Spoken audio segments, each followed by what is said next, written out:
35 വർഷത്തെ പ്രവർത്തന പാരമ്പര്യവുമായി Pazhayannur Kallepadam college of technology private ITI admission ആരംഭിച്ചിരിക്കുന്നു. Draftman civil, electronics mechanic, electrician, fitter, mechanic motor vehicles തുടങ്ങിയ 5 ട്രെയിനിങ്ങുകളിലേക്കും അഡ്മിഷൻ ആരംഭിച്ചിരിക്കുന്നു.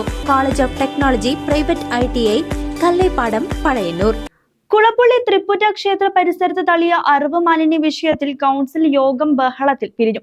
പാടത്ത് തള്ളിയ അറിവ് മാലിന്യങ്ങൾ BJPയുടെ നേതൃത്വത്തിൽ നഗരസഭാ സെക്രട്ടറിയുടെ ഓഫീസിൽ കൊണ്ടുവന്നതാണ് ബഹളത്തിനിടയാക്കിയത്.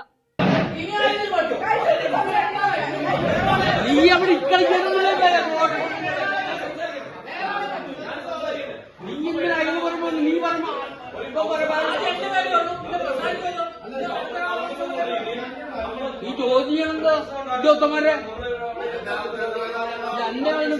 നിങ്ങളൊക്കെ മറവ് കേട്ടിട്ടില്ലേ?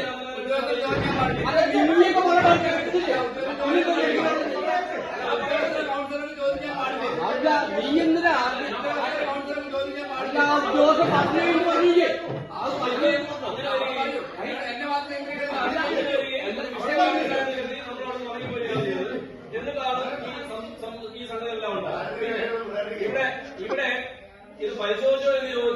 കോൺഗ്രസ് കൗൺസിലറായ TK ബഷീറാണ് വിഷയം ആദ്യം കൗൺസിലിൽ അവതരിപ്പിച്ചത്. പിന്നീട് കൗൺസിലർ കൃഷ്ണകുമാറും ഇതേ വിഷയം ഉന്നയിച്ചു. കോൺഗ്രസ് വിട്ട് CPMലേക്ക് എത്തിയ ഷൊർണൂർ വിജയനും വിഷയം ഉന്നയിച്ചതോടെ കൗൺസിലിൽ യോഗം ബഹളത്തിലേക്ക് നീങ്ങി.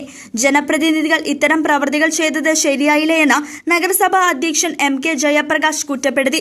നഗരസഭ മാലിന്യം നീക്കം ചെയ്യാൻ ശുചീകരണ തൊഴിലാളികളെ പ്രദേശത്തേക്ക് പറഞ്ഞയച്ചെങ്കിലും അവരുടെ പണി തടസ്സപ്പെടുത്തിയാണ് മാലിന്യങ്ങളെ നഗരസഭയിലേക്ക് എത്തിച്ചത്.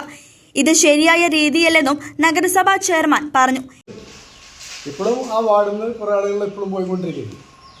ഇതെല്ലാം നമ്മൾ ഇങ്ങനെ ചെയ്യുമ്പോൾ അതിനകത്ത് പിന്നീട് ഇങ്ങനത്തെ ചില നടപടിക്രമങ്ങളില്ല. അതൊന്നും ഒട്ടും ഭൂഷണമല്ല.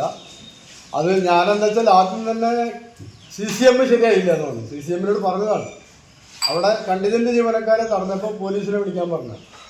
അപ്പോൾ CCM പറഞ്ഞു അത്ര ഒരു പ്രശ്നപ്പ വേണ്ട, ഒരു ഇതിൽ നിൽക്കണ്ടെന്ന് വെച്ചിട്ടാണ്. പക്ഷെ അപ്പം തന്നെ പോലീസിനെ വിളിച്ചാൽ ഈ പ്രശ്നപ്പം അവിടെ തീരും. അത് ചെയ്തില്ല. അപ്പോൾ അതുകൊണ്ട് ഇനി മേലാൽ അത്തരം നടപടികളിൽ കർശനമായിട്ടുള്ള നിലപാട് ഉദ്യോഗസ്ഥരുടെ ഭാഗത്തുണ്ടായിക്കൊള്ളണം. അതുപോലെ തന്നെ നമുക്ക് ഇതിടുന്ന ആളുകളെ കണ്ടെത്താൻ നാട്ടിലെല്ലാവരുടെയും കൂടി സഹായം ഉണ്ടാവണം. ആരായാലും ഈ സാമൂഹ്യ ദ്രോഹികളെ നമ്മൾ ഒരു നിലയ്ക്കും അംഗീകരിക്കാൻ സാധിക്കില്ല. പ്രത്യേകിച്ച് കുളപ്പള്ളിയിൽ ആ മേഖലയിൽ തൃപ്പറ്റ പാടത്ത് മാത്രമല്ല. എന്നാൽ തള്ളിയ മാലിന്യങ്ങൾ നഗരസഭ നീക്കം ചെയ്യാൻ വൈകിയതിനെ തുടർന്നാണ് മാലിന്യമായി നഗരസഭയിൽ എത്തിയതെന്നാണ് BJP പറയുന്നത്. കേരളത്തിലെ ആദ്യത്തെ മാലിന്യമുക്ത നഗരസഭയിൽ ഇത്തരം പ്രവർത്തികൾ ചെയ്തത് ശരിയായില്ലേ എന്ന് സെക്രട്ടറിയും ആരോഗ്യ വിഭാഗം ഉദ്യോഗസ്ഥരും കുറ്റപ്പെടുത്തി. രാഷ്ട്രീയ നേട്ടത്തിനു വേണ്ടിയാണ് BJP ഇത്തരം പ്രവർത്തികൾ ചെയ്തതെന്ന് CPM കൗൺസിലർമാരും പറഞ്ഞു. അജണ്ടകൾ പൂർത്തിയാക്കുന്നതിന് മുമ്പ് തന്നെ മാലിന്യം വിഷയം കൗൺസിലിൽ ഉയർന്നത് കൗൺസിൽ യോഗം പകുതിയിൽ പിരിയുന്നതിന് കാരണമായി. News desk CCV.